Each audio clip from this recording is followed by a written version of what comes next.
ప్రాచీన భారత జీవన విధానాన్ని ఆచరిస్తూ, సనాతన ధర్మాన్ని పాటిస్తూ ఎంతో మందిని ఆకర్షితులను చేస్తుంది కూర్మ గ్రామం. ఈ కూర్మ గ్రామం కోసం మనం ప్రత్యేకించి చెప్పక్కర్లేదు. శ్రీకాకుళం జిల్లాలో ఉండేటటువంటి కూర్మ గ్రామం ఇప్పటికీ ఎంతో ప్రసిద్ధి చెందిందిగా చెప్పుకోవచ్చు. దాదాపు పర్యాటక రంగమే కీలకమైనటువంటి శ్రీకాకుళం జిల్లాలో ఉండేటటువంటి కీలక పర్యాటక ప్రాంతాల్లో కూర్మ గ్రామం ప్రధానమైంది అని కూడా ఇప్పటికే ప్రకటించడం జరిగింది. అయితే ఇక్కడ కేవలం భారతీయ పర్యాటకులే కాదు, పాశ్చాత్య దేశాల నుంచి కూడా చాలామంది పర్యాటకులు తప్పనిసరిగా భారతదేశం వస్తే కూర్మ గ్రామాన్ని సందర్శించి వెళ్ళాలి అన్న విధంగా కూర్మ గ్రామం అయితే అభివృద్ధి చెందింది. అయితే చూడ్డానికి ఎంతో ఆనందంగా, ఆహ్లాదకరంగా ఎన్నో జ్ఞాపకాలను ఇచ్చేటటువంటి ఈ కూర్మ గ్రామం ఈరోజు మనం చూసుకున్నట్లయితే కూర్మ గ్రామానికి సంబంధించినటువంటి ప్రధాన మందిరం ఏదైతే ఉందో అది మాత్రం అగ్నికి ఆహుతైపోయింది అని చెప్పుకోవచ్చు. దాదాపు 60 లక్షల ఆస్తి నష్టం కూడా జరిగింది అని వీళ్ళు చెప్తున్నారు. అయితే ఎన్నో భారతీయ సనాతన ధర్మాలను ఇప్పుడు ఉండేటటువంటి సమాజానికి అనుగుణంగా నేర్పిస్తూ ఇప్పుడు ఉండేటటువంటి సమాజంలో మనం ప్రాచీన పద్ధతులను కూడా అవలంబిస్తూ జీవించవచ్చు అని చెప్పి టెక్నాలజీకి దూరంగా ఉంటూ జీవిస్తూ ఇక్కడికి వచ్చేటటువంటి వాళ్ళకి కూడా 1-2 రోజులు ఆ యొక్క అనుభూతిని కలిగించే విధంగా ఉండేటటువంటి కూర్మ గ్రామం మీద ఎవరికి ఇంత కక్ష ఉంటుంది అనేటటువంటిది మాత్రం తెలియకుండా ఉందని చెప్పుకోవచ్చు. అయితే ఖచ్చితంగా ఎవరో కొంతమంది కావాలనే దుండగులు లేదా ఆకతాయిలు ఖచ్చితంగా కావాలనేటటువంటి దురుద్దేశంతోనే ఈ పనిని చేశారని కూడా చెప్తున్నారు. ప్రస్తుతం మనమైతే కూర్మ గ్రామానికి చెందినటువంటి హరే కృష్ణ దీనికి సంబంధించినటువంటి ప్రధాన మందిరం దగ్గర ఉన్నాము. ఇక్కడ చూసుకోవచ్చు నిత్యం కూడా రాధాకృష్ణులను పూజిస్తారు. అదేవిధంగా దీనికి సంబంధించి శ్రీ ప్రభుపాదుల వారికి కూడా నిత్యం ఇక్కడ పూజిస్తారని చెప్పుకోవచ్చు. అయితే ఎంతో మంది భక్తులు నిత్యం ఇక్కడికి వచ్చి ఇక్కడ పూజలు జరుపుకొని వెళ్తారు. అయితే ఇలాంటిది ప్రస్తుతం అగ్నికి ఆహుతైపోయింది. మనం చూడొచ్చు ఈ అగ్నిలో ఎన్నో రకాలైనటువంటి భగవద్గీతలు, రామాయణం, భాగవతానికి సంబంధించినటువంటి పుస్తకాలు కూడా దగ్ధమైపోయాయి అని చెప్తున్నారు. అయితే దీనికి సంబంధించి అసలు ఏం జరిగింది ఇక్కడ? ఎందుకు ఇలాంటి పరిస్థితి ఈరోజు నెలకొంది అనేటటువంటిది ఒకసారి ఇక్కడ ఉండేటటువంటి వారితో మనం మాట్లాడదాము. హరే కృష్ణ. హరే మీ కృష్ణ. పేరు? రాధాకృష్ణ చరణ్ దాస్ అండి. రాధాకృష్ణ చరణ్ దాస్ గారు ఎప్పుడు వచ్చినా సరే కూర్మ గ్రామానికి ఒక రకమైనటువంటి అనుభూతితో తిరిగి వెళ్ళే వాళ్ళని చూసాము. కానీ ఈరోజు ఎంతోమందికి సనాతన ధర్మ ప్రకారం కూడా ఇప్పటికీ మనం జీవించవచ్చు అని చెప్పి మీరు టెక్నాలజీకి దూరంగా ఉంటూ జీవిస్తున్నారు. కానీ ఈరోజు ఇలా అగ్నికి ఆహుతైపోవడానికి గల కారణం ఏమనుకుంటున్నారు? అసలు ఇక్కడ ఏం జరిగింది? ఇది 10వ తేదీ అండి. రాత్రి మంగళవారం రాత్రి 8:30కి అందరం ఇక్కడ ఈ టెంపుల్ హాల్ క్లోజ్ అయిపోతుంది. ఈవెన్ ఇది చివరికి క్లోజ్ చేసే పూజారి కూడా మొత్తం టెంపుల్ చుట్టూ ఒకసారి చూస్తుంటే కూడా అతనికి అర్థమైపోతుంది ఏమైనా దీపాలు ఏమైనా ఉన్నాయా అని. అలా ప్రతిరోజు క్లోజ్ చేసుకున్న వెళ్ళిపోతారు. 9:45 ఈ ప్రాంతంలో ఎగ్జాక్ట్‌గా మాకు అటు ఈ మందిరం ఏదైతే ఇప్పుడుందో మొత్తము 120 ఫీట్ అండి. 60 ఫీట్ 120/60 సైజులో ఉన్న ఈ మందిరం ఇది మొత్తము. ఇది మొత్తం కేవలం 6 నిమిషాల్లోనే అటు భగవంతుడి యొక్క విగ్రహం వెనక వైపు నుంచి ఇక్కడి వరకి 6 నిమిషాల్లో పూర్తిగా ఒకటేసారి మంట అంటుకుంది. పైన అంటుకోవడమే కాదు, ఇంకా ఏదైతే పైన ఉందో కింద ఈ పక్కన ఉన్న వుడెన్ వర్క్ కూడా అదే సమయంలో అంటుకుందనమాట. ఇదంతా కూడా ఎవరో వాలంటీర్‌గా ఇది ఒక అసూయతోటి ఎవరో వచ్చి కాల్చారన్నది ఇప్పుడు మేము ఇదే అనౌన్స్ చేస్తున్నాము. సో, దీని మీద పోలీసులు కూడా దర్యాప్తు చేస్తున్నారు. తర్వాత నిన్న ఫారెన్సిక్ వాళ్ళొచ్చి కొన్ని శాంపిల్స్ తీసుకెళ్లారు. ఇదేమన్నా కెమికల్స్ ఏమేమి వాడారు ఇది కాల్చడానికి అని వెరిఫై చేస్తున్నారనమాట. ఇక్కడికి ప్రతిరోజు కూడా వచ్చే సందర్శకులు కూడా ఆశ్చర్యపోతున్నారు. ఎందుకంటే ఇక్కడ ఇదొక షెల్టర్ మాకు. రాధాకృష్ణులని ఉదయము 4:30కి ఆరతి ఉంటుంది, సాయంత్రం ఉంటుంది, మధ్యలో ప్రవచనాలుంటాయి. తర్వాత దినచర్య మేము ఏదైతే వృత్తి చేస్తామో మధ్యలో మాకు ఈ భగవంతుడి స్మరణ ఈ మందిరంలోనే వస్తాం. ఇప్పుడు ఈ మందిరం పూర్తిగా కూడా ఇట్లా ఈ స్థితిలో ఉందన్నమాట. దీనికి ఎవరో మూర్ఖులు ఎవరో ఉంటారు, వాళ్ళని ఫైండ్ ఔట్ చేయండి అని కూడా మేము ప్రభుత్వంకి కూడా చెప్తున్నాము. అంటే అలాగే మనం ఇక్కడ చూసుకున్నట్లయితే ఏదైతే మీరు సనాతన ధర్మాలను పాటిస్తూ టెక్నాలజీకి దూరంగా ఉంటూ ఇక్కడ వచ్చేటటువంటి వాళ్ళకి కూడా ఇలా జీవించవచ్చు అనేటటువంటి జీవన సూత్రాలను నేర్పిస్తున్నారని చెప్పుకోవచ్చు. మరి ఇంత గొప్ప పనులు చేస్తున్న మీ మీద ఎవరికి కక్ష ఉంటుంది అనుకుంటున్నారు? మంచి పని చేస్తున్నాము, ధర్మపరమైన పని చేస్తున్నాం కాబట్టి శాస్త్రం ప్రకారంగా కలియుగంలో చాలా వరకి ధర్మంని నచ్చని వాళ్ళే ఉంటారనమాట. సో, వాళ్ళకు ఇది నచ్చకపోవచ్చు. ఎందుకంటే మా దగ్గరకొచ్చే ప్రతి వ్యక్తి కూడా వాళ్ళ చేతిలో భగవద్గీత తీసుకుంటారు. వాళ్ళ పిల్లలకి భగవత్ కథ చెప్తాము. ఆ స్టోరీస్ వింటారు. తర్వాత వచ్చిన ప్రతి ఒక్కరికి కూడా పూర్తి భోజన ప్రసాదం పెడుతున్నాం. ఇక్కడొచ్చిన ఎవరు కూడా ఖాళీ కడుపుతోటి వెళ్ళరు. ఎవరైనా 2-3 డేస్ స్టే చేయాలన్నా కూడా వాళ్ళకు ఏ చార్జెస్ తీసుకోకుండా స్టే చేయడానికి అవకాశం ఇస్తున్నాం. తర్వాత ప్రతి సండే అరౌండ్ 1200 పబ్లిక్ వస్తున్నారు. వాళ్ళందరికీ కూడా ఇదే మందిరంలో భగవత్ కథ చెప్తున్నాం. వాళ్ళందరూ అంటారనమాట, ఎంత రిలీఫ్ వస్తది మీ కూర్మ గ్రామానికి రాంగానే అని. ఎక్కడ కొత్తూరు, పాలకొండ, కోటబొమ్మలి అన్ని కిలోమీటర్స్ నుంచి కూడా ప్రతి ఆదివారం వచ్చి మా ప్రోగ్రామ్స్ అటెండ్ అయ్యి వెళ్తున్నారు. వేరే వేరే దేశాల నుంచి ఈ గ్రామం చూడ్డానికి వచ్చి వెళ్తున్నారు. ప్రసాదానంద్ అని ఒక ఆయన నేపాల్ నుంచి వచ్చారు. ఆయనది యాక్చువల్‌గా ఆస్ట్రేలియా. వాళ్ళు అలా ఫ్యామిలీ ఎక్కడెక్కడి నుంచో వచ్చి చూసి వెళ్తున్నారు. కానీ ఇది నచ్చని వాళ్ళు కూడా ఉంటారు అన్న విషయం ఇప్పుడు మాకు అర్థమైంది. ఈ ఈ పెద్ద సంఘటనతోటి. ఇది కూడా నచ్చని వాళ్ళు ఉంటారనమాట. ఇంత గ్లోరిఫై అవుతున్నారు. ఎందుకంటే ఇనీషియల్‌గా ఈ కూర్మ గ్రామంలో ఇది మొత్తం ఒక అడవి. అలాంటిది మెల్లిగా ఇప్పుడు ఎవరైతే ప్రభుజీ వచ్చారో నరోత్తమ్ ప్రభు ఇనీషియల్‌గా వీరొచ్చారు. తర్వాత మా గురువుగారు పరమపూజ్య భక్తి వికాస స్వామి మహారాజ్. ఆయన కోరిక ఏంటంటే ప్రభుపాదుల వారి ఇస్కాన్ ఫౌండర్ ఆచార్య ఉన్నారో ఇలాంటి గ్రామాలు ప్రపంచం మొత్తం ఎప్పుడైతే ఇలాంటి గ్రామాలు తయారవుతాయో ఎలాంటి ఆర్థిక పరిస్థితులు ఇబ్బందులు ఉండవు, అనారోగ్య సమస్యలు ఉండవు, డైవర్స్ కేసెస్, అన్ఎంప్లాయ్మెంట్, హత్యలు, క్రైమ్స్ అన్నీ తగ్గిపోతాయి ఇలాంటి గ్రామాలు. సో ప్రపంచవ్యాప్తంగా ఇలాంటి గ్రామాలు స్థాపించాలని ప్రభుపాదుల వారి కోరిక ఉన్నదన్నమాట. సో ఆ కోరికనే ఇప్పుడు ఈ గ్రామం తయారైంది. కానీ ఇంత వాలంటీర్‌గా ఇంత కక్షతోటి ఎవరు ఇట్లా అంటుపెట్టారన్నది మాకు తెలియకనే పోలీసులకు మేము అప్పచెప్పాం. వాళ్ళిప్పుడు వెరిఫై చేస్తున్నారు. కానీ దీంట్లో కొంచెం పెద్ద ప్రభుత్వ అధికారులు కూడా దీంట్లో ఇన్వాల్వ్ అవుతేనే ఇది ఫైండ్ ఔట్ చేస్తారు. వన్ మోర్ థింగ్ ఏంటంటే ఇప్పుడు నష్టపరిహారం ఇక్కడ జరుగుతుంది కదా! దీనికి చాలా హెల్ప్ చేయాలండి. ఎందుకంటే ఇప్పుడు ఏదైతే టెంట్స్ ఉన్నాయో వాటర్ ప్రూఫ్ టెంట్స్ ఇక్కడ కృష్ణాష్టమి నాడు సుమారు 10,000 మంది పబ్లిక్ వస్తారు. వాళ్ళందరి గురించి మేము ఏదైతే టెంట్స్ కొన్నామో ఒక్కొక్కటి కనీసం 40,000, 50,000కి పైగా ఉంది. ఆ వాటర్ ప్రూఫ్ టెంట్స్ అట్లాంటివి 7, 8 కాలిపోయినాయి. డ్రామా మెటీరియల్ ఉంది. ఎందుకంటే అందరికీ పబ్లిక్‌కి కూడా తెలుసు కృష్ణాష్టమి నాడు చాలా డ్రామాస్ వేస్తారు పిల్లలు ఇక్కడ. Drama costumes. తర్వాత ఇక్కడ గ్లాసెస్ అంటే ఏదైతే గ్లాస్ తోటి చేయబడ్డ వుడెన్ టేబుల్స్ ఉన్నాయో బుక్స్‌కి అవన్నీ కూడా పోయినాయి. తర్వాత ఐరన్ చైర్స్ ఒక్కొక్కటి ₹1,300 ఉంటుంది. అలాంటి ఆల్మోస్ట్ 100 మీరు చూస్తున్నారు కదా! అట్లా కాలిపోతున్నాయి. తర్వాత ఇక్కడ ఏదైతే వుడ్ వర్క్ తోటి చేసిన ఈ వర్క్ అంత ఉందో ఇది ఇక్కడి వాళ్ళు చేయలేదండి. అంటే చాలా మంచి డిజైన్స్ తోటి చేశారు. రాధాకృష్ణులకి ఏదైతే ఇప్పుడు ఏదైతే చూస్తున్నారు కదా రాధాకృష్ణులదో అది వుడ్ వర్క్ మొత్తం కూడా వేరే దేశం నుంచి వచ్చిన ఒక ప్రభుజీ ఆయన 2 నెలలు కూర్చొని దాన్ని తయారు చేశారనమాట. ఇట్లా చాలా ఖర్చుతోటి టైం తోటి కూడిన ఈ మందిరం అనమాట ఇది.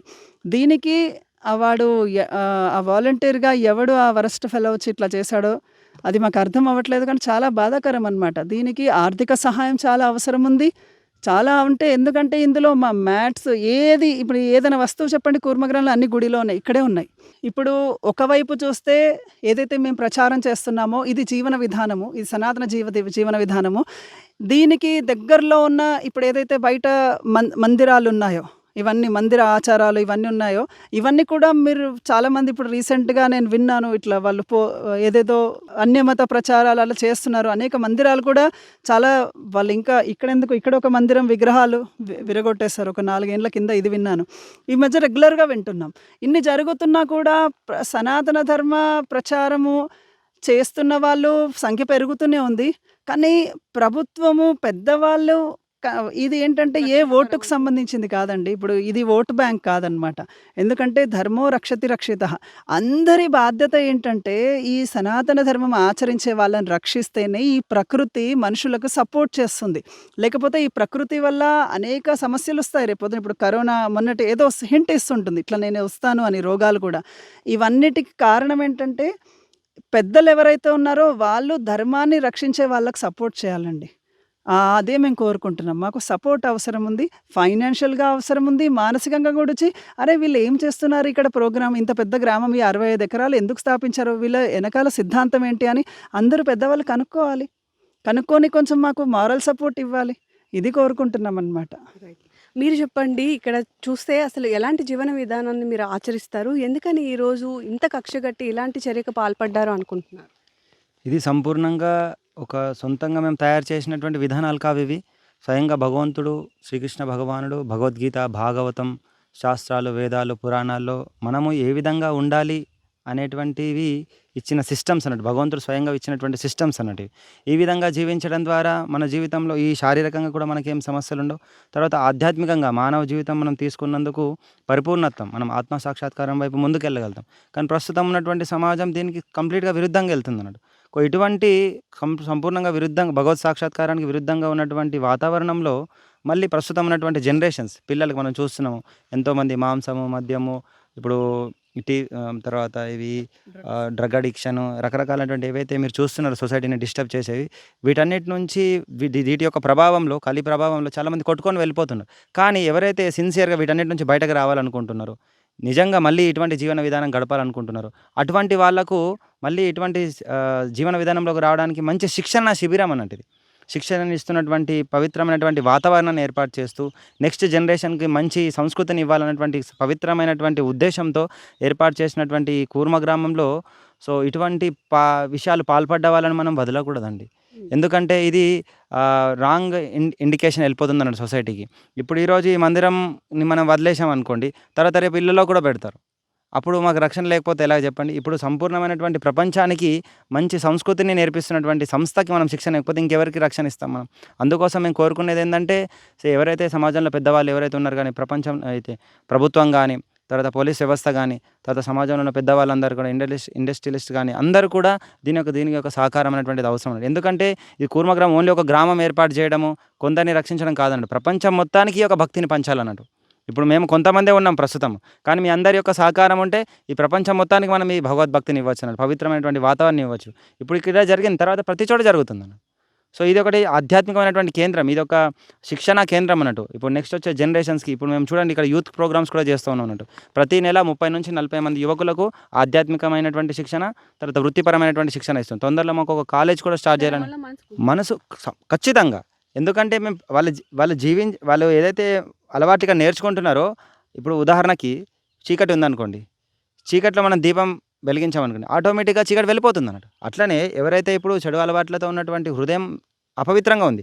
కానీ ఎప్పుడైతే ఈ యొక్క పవిత్రమైనటువంటి అలవాట్లు వాళ్ళు నేర్చుకుంటారో, కనీసం ఇటువంటి వాతావరణంలోకి వాళ్ళు వచ్చినా కూడా వాళ్ళ హృదయంలో ఉన్నటువంటి ఈ చీకటి అనేటువంటి వెళ్ళిపోతుంది అన్నట్టు. సో ప్రపంచానికి ఏదైతే ఈ యొక్క శాస్త్రానికి విరుద్ధంగా వెళ్తున్నటువంటి ఈ చీకటిమయ ప్రపంచానికి వెలుగునిచ్చేటువంటి దీపం లాంటిదన్నట్టు ఈ కూర్మ గ్రామం. సో ఇటువంటి కూర్మ గ్రామం లాంటి దీపాన్ని కూడా ఆర్పాలని ప్రయత్నం చేసేటువంటి దుండగుల్ని ఖచ్చితంగా శిక్షించాలన్నట్టు. లేకపోతే చాలా చాలా విపరీతమైనటువంటి పరిస్థితులకు దారితీస్తుంది. కానీ మేము కోరుకునే ముఖ్యమైనటువంటి కోరిక ఏంటిదంటే, ప్రపంచంలో ఉన్నటువంటి అందరి నుంచి మాకు ఇప్పుడు ఆర్థికమైనటువంటి సహకారం కూడా అవసరం. ఎందుకు చూస్తున్నారు కదా, ఇప్పుడు మేము ఎంతో కష్టపడ్డామండి. ఎంతోమంది బ్రహ్మచారులు, గృహస్థులు వీళ్ళందరూ కూడా డాక్టర్లు, ఇంజనీర్లు, మేము కూడా అందరూ చదువుకున్న వాళ్ళము.